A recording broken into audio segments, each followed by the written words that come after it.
itu semuanya sudah ketentuan Allah, kita terima dengan santai saja. Yaitu mereka yang ketika mendapatkan musibah mengembalikan semuanya kepada Allah dengan mengucapkan inna lillahi wa inna ilaihi raji'un. Nah, untuk mengatasi krisis ini NU tidak boleh tinggal diam. Kami sudah berusaha keras membangun Satgas COVID-19 di seluruh Indonesia, jumlah 222.000 titik. Dan kami telah menyalurkan bantuan kalau diuangkan lebih dari 600 miliar. Yang saya terima dari bantuan dari Taiwan, dari Singapura, dari BIN, dari Kompas, kedutaan Saudi, kedutaan RRC, dari DPR, dan lain-lain. Dari Sumerakom, walhasil kami tidak tinggal diam dengan cobaan Allah yang telah ditentukan oleh Al-Quran ini. Kita hadapi bersama-sama, insya Allah semuanya akan menjadi ringan. Di samping itu juga kami telah memberikan edukasi, pendidikan bahwa COVID-19 itu ada. Banyak sekali dulu warga NU, terutama kiai-kiai desa kampung itu tidak percaya bahwa COVID itu ada. Itu rekayasa pemerintah katanya. Saya tegaskan COVID-19 itu ada dan berbahaya. Dan tidak pandang bulu. Kiai, ustadz yang hafal Quran pun bisa kena. Dan terbukti dari kiai dan pengurus NU lebih dari 240 korban COVID-19 yang telah meninggal dunia. Nah, di sini khususnya lembaga ekonomi, mari kita bersama-sama menghadapi krisis ekonomi, samping krisis kesehatan, juga ekonomi tidak boleh minder, tidak boleh gemetar, tidak boleh gentar. Kita hadapi bersama-sama. Wa ta'awanu 'alal birri wat taqwa wa la ta'awanu 'alal itsmi wal 'udwan. Mari kita bergandengan tangan untuk kebaikan, jangan bergandengan tangan untuk kejahatan atau yang negatif. Dan namanya ta'awun itu lintas agama. Lintas agama. Suatu ketika Nabi Muhammad pulang dari Taif, dilempari batu, akan kembali ke Mekah, manusiawi ada rasa takut atau rasa ragu-ragu, minta perlindungan kepada orang musyrik, orang masih pagan, masih nyembah berhala, namanya Mut'im bin Adi. Mut'im, saya mau pulang masuk Mekah, tolong minta jaminan suaka ya, Oke, masuk Muhammad, saya jamin kamu selamat. Artinya apa? Membangun kerjasama lintas agama. Tidak harus sesama agama Islam, tidak, dengan siapapun. Ya Pak Afian, dengan siapapun, muslim non-muslim, harus kita bangun asalkan demi kebaikan. Jangankan seperti itu, lebih dari itu lagi. Ketika Fathu Makkah, ketika kota Makkah ditaklukkan, banyak masuk Islam, berbondong-bondong afwaja, yadkhuluna fi dinillah, masuk Islam berbondong-bondong banyak. Tapi ada sekelompok orang yang tetap musyrik, tetap pagan. Yang masuk Islam diampuni oleh Nabi Muhammad, tidak ada balas dendam. Yang masuk Islam semua diampunin, nggak ada yang dibalas, walaupun dulu musuh bebuyutan, menyakiti, bahkan membunuh, semua diampunin. Tapi yang musyrik yang tidak masuk Islam, Nabi Muhammad bingung, ini diapakan ya orang ini? Mereka mengatakan, kami tidak mau masuk Islam, tapi kami memohon tidak diapa-apakan. Jangan ditindak diberi sanksi lah. Tolong Muhammad, saya gak usah diberi sanksi, tapi saya masih ragu-ragu, belum dapat hidayah lah katakan, belum legowo masuk Islam. Di tengah-tengah Nabi Muhammad ragu itu, ini menghadapi orang seperti ini seperti apa? Di tengah-tengah Nabi Muhammad ragu, turun ayat Al-Quran, wa in ahadum minal musyrikin astajaraka fa'ajirhu hatta yasma' kalam Allah thumma ablighu ma'manah. Kalau ada orang musyrik minta perlindungan kepada Muhammad, lindungi sampai dia mau masuk Islam. Wa ablighu ma'manah, tempatkan pada tempat yang aman. Jangan kamu ganggu Muhammad, jangan ada yang mengganggu. Berilah tempat yang aman. Itulah Islam yang sebenarnya. Itulah agama yang sebenarnya. Itulah misi Muhammad yang sebenarnya. Tidak ada radikalisme atau ekstremisme, apalagi bomisme, nggak ada teman-teman. Oleh karena itu, jangankan ngebom atau terorisme, radikalisme saja sudah bertentangan dengan agama Islam. Sedangkan pintu masuk teroris adalah ajaran yang intoleran, ajaran yang menolak toleransi, ajaran yang rigid, yang monopoli kebenaran. Orang yang lain salah, hanya kami yang benar. Itu pintu masuk terorisme. Contoh Wahabi dan Salafi. Wahabi dan Salafi bukan teroris, bukan. Tapi pintu masuk teroris. Kenapa? Karena semua dianggap salah. Ini bid'ah, ini salah, ini sesat, ini dolal, ini kufur, ini musyrik. Mereka monopoli kebenaran. Maulid Nabi bid'ah, ziarah kubur bid'ah, haul bid'ah, tawasul musyrik, ziarah kubur musyrik, sesat, dolal. Itu pintu masuk terorisme dari situ. Kalau kita memegang prinsip toleran dan moderat, pintu masuk terorisme bagi orang NU sudah tertutup sama sekali. Di kalangan orang NU tidak ada radikalisme. Kenapa? Karena kita prinsipnya tawassut dan tasamuh, moderat dan toleran. Walaupun kelihatan ada anak NU yang nakal, rambut panjang atau pakai tato, tapi NU tidak akan radikal. Mereka tidak akan radikal. Kenapa? Karena ajaran NU tetap tawassut dan tasamuh. Nah, di sini saya berterima kasih terselenggaranya Rakornas ini. Berarti kita masih semangat untuk menghidupkan lagi semangat ekonomi kita, terutama di bidang UKM terutama. Indonesia luar biasa. Besarnya Indonesia ini 2 kali Eropa. Eropa itu seluruh Eropa 41 juta kilometer. Indonesia 82, persis 2 kali Eropa. Panjangnya pantai nomor 2 setelah Kanada. Tanahnya subur, tidak ada yang tidak tumbuh-tumbuhan, tidak bisa ditumbuh tumbuh-tumbuhan. Tidak ada padang pasir, tidak ada. Kenapa kita miskin? Kenapa kita masih ada yang miskin? Baik miskin struktural maupun miskin kultural. Kenapa itu?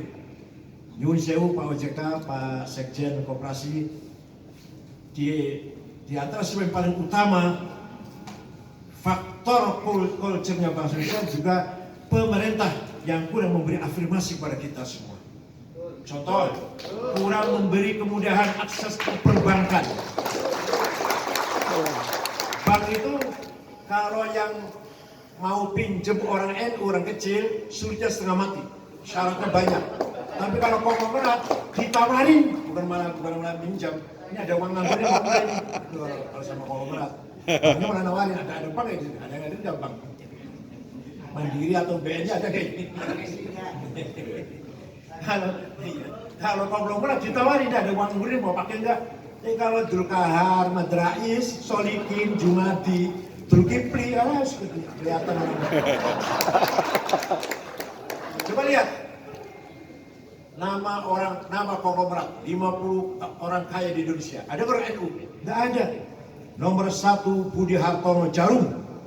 Uangnya atau hartanya 38 miliar dolar. 1 miliar 14 triliun kali 38 itu mendewek. Hitungan sorangan gitu ya bahasa Sundanya. Hitungan sorangan. Nomor 2 Eka Cipta Sinarmas 35 miliar dolar. Hitung sendiri berapa itu? Selamanya itu saja yang kaya. Selamanya.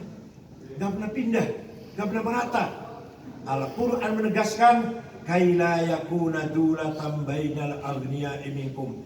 Jangan sampai harta kekayaan ini hanya dimonopoli oleh orang-orang itu saja. Disinilah Quran mementingkan, menandaskan prinsip pemerataan. Bukan hanya perkembangan pertumbuhan. Dulu ketika zaman SBY dulu waktu SBY, setiap tahun ada pertumbuhan ekonomi 6%, 5,5%. Saya pikir yang tumbuh ini siapa yang tumbuh ini? Yang tumbuh ini Dulkahar yang enggak, Madrais yang enggak, Zulkifli enggak, tetap Solikin tetap gitu-gitu aja. Tetangga saya itu namanya itu yang tukang tambal ban sepeda, tukang ojek, segitu-gitu aja, nggak ada yang tambah, yang tumbuh tuh nggak ada. Jadi yang tumbuh itu yang konglomerat itu mas, yang tumbuh 6%, 7% itu yang konglomerat itu. Dulkahar, Zulkifli tetap Zulkifli, Madrais tetap Madrais. Oleh karena itu, mohon kepada Pak Sekretaris Menteri UKM, berilah afirmasi perhatian yang setinggi-tingginya pada masyarakat rendah, terutama warga Nahdliyin yang insya Allah 80% memegang apa tadi? Yang paling kecil apa namanya? Ultramikro. Ya ada yang pegang properti juga ada, di antara pengusahanya ada properti ada, tapi properti ukuran 36. Ada yang juragan juga ada, ya juragan tembakau ada, juragan tembakau. Nah, ada yang masuk konglomerat. Ada orang Islam nomor 6 Pak Khairul Tanjung, tidak 50 konglomerat itu. Tapi paling banyak non Muslim. Bukan berarti kita salah, tidak. Ini saya cerita ini. Paling banyak non Muslim. Ada Muslim Khairul Tanjung nomor 6. Nomor 1 Budi Hartono Jarum, nomor 2 Eka Cipta Sinar Mas, terus nanti nomor 6 Pak Khairul Tanjung. Yang orang NU nggak ada, saya cari-cari bolak-balik. Tidak boleh putus asa. Ke depan harus ada perubahan. Harus ada perubahan. Luar biasa Indonesia ini. Besar wilayahnya, besar potensi ekonominya, tapi belum ada pemerataan. Maka Pancasila, sila yang paling jauh panggang dari api, bukan sila ke-1, bukan sila kedua, bukan sila ketiga, bukan sila keempat, sila ke-5, keadilan sosial bagi seluruh bangsa Indonesia. Dia masih jauh panggang dari api. Saya pernah ceramah di Malang di depan mahasiswa. Toleransi. Ada yang tanya, ada yang berbicara. Bapak tadi bicara toleransi. Kalau masalah toleransi agama, etnik, kita udah selesai. Yang belum toleransi ekonomi, masih kita rasakan. Tidak ada toleransi dalam ekonomi. Masih ada monopoli yang sangat tajam. Hanya konglomerat yang menguasai perekonomian kita ini. Jadi toleransi hanya ditekankan pada agama, suku. Itu sudah selesai bagi NU. Orang NU semua toleransi semua dengan perbedaan agama, perbedaan suku, perbedaan kelompok. Sudah selesai orang NU. Yang belum selesai toleransi apa? Ekonomi, keadilan sosial. Besar Indonesia ini di antara negara ASEAN paling terbesar. Pengaruhnya sangat besar, tapi ekonominya masih menyedihkan. Walau ittaba'al haqqu ahwahum la fasadatis samawati wal ardu wa ma fihin. Jika kebenaran undang-undang dikalahkan oleh hawa nafsu, kepentingan, interest, semau mau sendiri, hancurlah kehidupan langit dan bumi ini. Itu Quran itu. Dhaharal fasadu fil bahri bima kasabat aydin nas. Kehancuran di muka bumi ini adalah akibat ulah tangan manusia yang tidak bertanggung jawab. Semuanya ada dalam Quran, prediksi seperti ini. Besar Indonesia ini di antara negara-negara non-blok. Besar Indonesia ini di antara negara-negara yang pemeluk agama Islam. Seluruh negara Arab itu jumlah orang Islamnya sama dengan satu negara Indonesia. Tinggal yang belum kita ini ekonominya. Terutama warga Nahdliyin.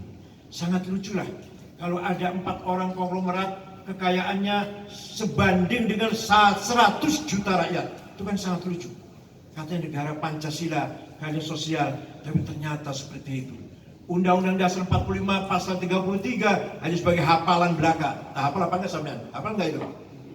Seluruh kekayaan Indonesia milik negara untuk rakyat Indonesia. Itu hafalan doang, itu tulisan doang itu. Kekayaan Indonesia itu milik negara. Coba siapa yang megang tambang? Bukan lagi tambang batu bara, tambang nikel. Siapa sekarang yang menguasai? Ada orang NU? Ya nambang pasir, ada pasir di sungai paling. Galian C itu paling. Ada yang boksit, ada yang nambang boksit. Ada yang nikel, ada yang uranium, ada litium. Nggak ada ini, ada tambang pasir, ada. Bukan karena kita tidak mampu, bukan karena kita tidak bisa. Insya Allah di antara yang hadir ada yang mampu sebenarnya. Tinggal ada afirmasi, ya, fasilitas kemudahan, uluran tangan dari pemerintah. Mudah-mudahan disampaikan Pak Sekjen kepada Menteri Koperasi, Menteri UKM. Kita ini ingin bangkit. Kita tidak anti konglomerat. Saya tidak anti Jarum, tidak anti Sinarmas, tidak anti Tanoto, tidak anti Mayapada, tidak anti konglomerat. Saya tidak. tapi konglomerat harus menggandeng pengusaha menengah agar menjadi mitra, bukan menjadi jomos. Pengusaha menengah menggandeng pengusaha kecil. Pengusaha kecil mensejahterakan kuli dan buruhnya. Jangan sampai menganggap satu sama lain sebagai budaknya atau jongosnya atau yang diperas keringatnya. Konglomerat silahkan menjadi konglomerat, tapi tolong kelas menengah diangkat sebagai mitra, bukan sebagai jongos yang diperas keringatnya, yang dizolimin, yang diinjak haknya. Oleh karena itu, insya Allah nanti dalam diskusi ini kita fokus pada UKM saja, nggak usah kemana-mana, karena kita masih berkutat di situ, belum sampai ke konglomerat, bukan. Nanti pengarahan dari Pak Eman kita juga nanti selama rapat-rapat Pak Eman nungguin di sini. Pak Eman ini ketua PBNU, bukan ketua lembaga ekonomi. Ketua lembaga ekonominya Pak Asmi itu. Jadi dalam diskusi nanti mudah-mudahan menghasilkan program yang nyata, Pak Dr. Zainal Effendi, program nyata, agenda yang nyata, langkah-langkah yang nyata yang sudah merupakan teknis dan harus bertanggung jawab. Wala taqfu ma laisa laka bihi ilm. Yang tidak ngerti bidangnya jangan ikut bicara. Kalau nggak ngerti ekonomi jangan bicara ekonomi. Kalau nggak ngerti politik jangan bicara politik. Kalau nggak ngerti teknologi jangan bicara teknologi. Begitu pula yang nggak ngerti agama jangan ngomong agama, ini salah semua nanti. Belakangan banyak orang nggak ngerti agama ngomong agama, salah semua itu. Semua salah, nggak ada yang benar. Kalau agama serahkan ke Kiai NU. Ya saya lumayan lah, dikit-dikit lah. Tapi saya nggak pernah bicara teknologi, bicara komputer, IT, bicara apalah, bicara kedokteran, hukum. Saya nggak pernah bicara itu. Saya nggak ngerti itu. Ya, bicara agama barangkali bisa kalau agama dikit-dikit lah. Yang saya sarjana agama. Begitu pula tolong yang nggak ngerti agama, yang tadi artis, tadinya penyanyi, sekarang malah pakai sorban. Seperti ulama gitu. Nah ini yang tidak bidangnya jangan masuk ke ini Quran ini. Wala taqfu ma laisa laka bihi ilm. Kamu jangan ikut masuk ke dalam wilayah yang kamu nggak ngerti. Kamu kalau nggak ngerti jangan ikut bicara dalam hal itu. Seperti saya nggak ngerti kedokteran, nggak ngerti moneter, nggak ngerti perbankan, nggak ngerti komputer. Saya nggak pernah bicara itu. Saya nggak ngerti, bukan bidangnya. Agama saya bicara. Kalau itu bidang saya. Itu ya. Jadi ini berangkat dari rasa tanggung jawab, mas'uliyah, responsibility from all to all. Untuk semuanya, kita semuanya harus dibarengi dengan rasa tanggung jawab lillahi ta'ala. Terima kasih. Dengan ini saya Ketua PBNU dengan resmi mengucapkan Bismillahirrahmanirrahim, membuka Rakornas Lembaga Perekonomian NU di Stamik Amik Bandung pada tanggal 3 bulan 4 April 2021. Assalamualaikum warahmatullahi wabarakatuh. Waalaikumsalam.